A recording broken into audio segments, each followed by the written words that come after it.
Au sujet de la guerre en Syrie, de votre point de vue, cette guerre n'était-elle pas préméditée?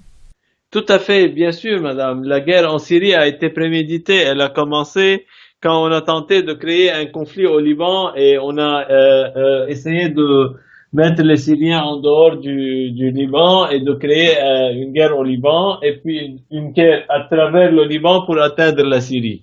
Tout ceci n'ayant pas réussi, il est clair que la Syrie est dans le collimateur des puissances américano-sionistes depuis 1973 et même depuis l'Union syro-égyptienne de 1958.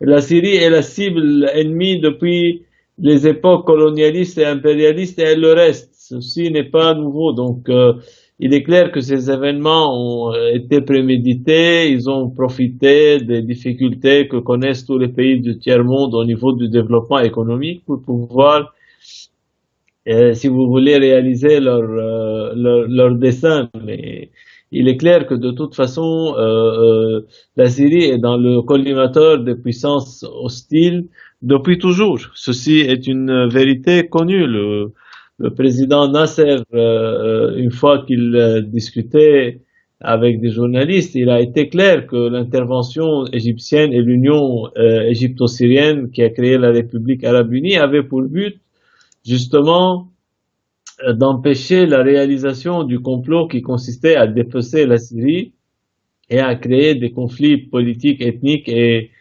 culturels depuis longtemps.